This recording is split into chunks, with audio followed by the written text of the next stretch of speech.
Hello and welcome back to my channel. It's your girl Lynette. So me with my afro, with my purple whatever, and then I got a scarf with a shade of cream and purple and a black dress. So this video is about Lavington, and I'd really say I'm thankful, or I'm blessed, or I'm blessed to have experienced the ambience and to have lived in Lavington for a period of time.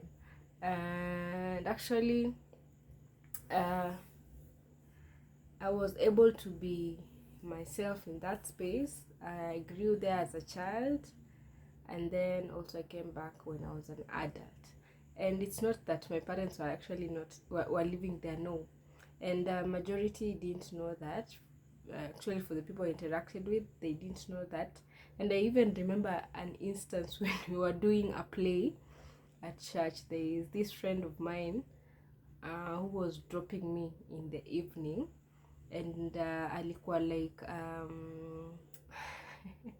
anyway, it's interesting, and I know I'll accomplish that anyway. Aliniuliza see, you ask your parents to ask your dad to buy you a car.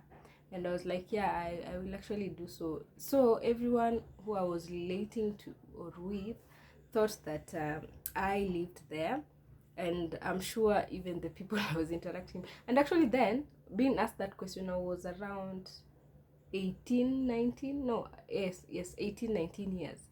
So so yeah, so you can imagine being told, ask your dad to buy you a car, because of course the people live around, yeah. So I didn't take it as offensive, because I knew, or I know where I come from, or I wasn't put in a pressure zone, because I knew my boundaries. I know where I'm coming from. As much as I didn't talk about it, I didn't say like, I'm living at whoever's place, my dad, I never talked about it and such. So the only person they knew, it was one of my siblings, and I was like, yeah, we are sisters, we are done. So it wasn't much about myself. Yeah, but yeah, being in that space, it's a privilege. I've been able to meet some of the people who I was able to interact with in that area, though I never used to move a lot, or I never used to interact with the people around a lot. Maybe the times that I would go out is maybe going to the market, going to the shop, and church. Nothing else, like moving around the area, no, because I never used to study around. So I used to study at Nakuru, that is in primary campus. I came to KU, and so as of now, since I moved out from that space, it's been quite a long time since I went back. But I would love to go back and just look at the neighborhoods and remind myself of the space. And also I'd love to, or I'd want to afford, yes, to afford that neighborhood. I know one day me and my family will be able to do so. Yes, because I trust and believe it will come to happen. This is the moment I'm realizing that it was actually a privilege to be in growing in that space, or have lived in that space.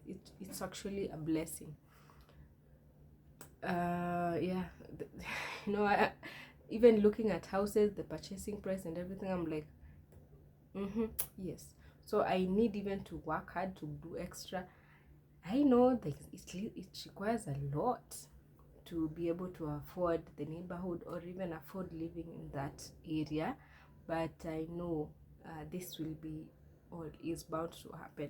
Again, just a reminder, as I do this, will actually become one of my statements, that I'm doing a record of everything that I prepare myself to a greater height, or to my journey of success. So I'm just doing this so that it will be a reference, or if I fail to tell of this story, you'll be able to find it on one of my videos, and this is one of those videos. Yeah, and so if I remember, I'll give histories on my experiences. I'll try to break beats. I know I'm not organized at the moment because I'm not actually a good storyteller, so I'm just trying to also polish myself to be a speaker. I'm actually not a good speaker. I'm not a good writer either. Also, languages I'm trying to even be fluent on one language. I'm not fluent in Swahili, neither English. So I'm just trying to pick in a language and be consistent from the start to the end, and not break the code and mix languages. So if I'll be speaking Swahili, I'll do it fluently. If I'll be speaking English, the same. Yeah, so that is just the bit part of it being at Lavington. So what happened? Oh, where am I at? No, I'll not mention at the moment, but when I moved from Lavington, things happened, and so we went to a place called Isili, an area called California. I lived there for a very, very short period of time. Whatever happened to now moving from that space, and also, yeah, if I find the courage, I'll narrate also. I stayed there for it was a month actually. Yeah, it was actually a month. I never used to pay rent. It was yeah, I was living there with my sister, free of charge, no paying rent, no nothing. We moved in with everything that was needed to start life with. So I bought nothing. So I just said to change location. Yeah, so I moved out. So I moved out, obviously. I'm now in a different location. So I am also hoping to also move out from this space very soon, God willing. Yes, very soon, because I know Lavington, I'm actually coming back for you. So I have to do everything in my capacity to be able to afford you this time, because the last time Lavington, I was under someone, but this time Lavington, I'm coming for you with my family. So thank you, and keep watching. The comments are also giving me the comments are also hands up, so they're giving me on the courage. It's also giving me the opportunity as well to even have something to talk about. So I know I'm having episodes I'm supposed to record on, so I'm trying to be organized. I'm even having my notebook to having write down the comments. I'm actually taking this job very seriously. It's actually my new office, because I don't have I have nowhere to depend on. I'm running out of everything, out of cash, out of sites. Yeah, so I have to make this what the dream I dreamt of, or what something that I wanted to do from a very long period of time. So anyway, let me not talk so much, because there's not so much here. Thank you. Bye.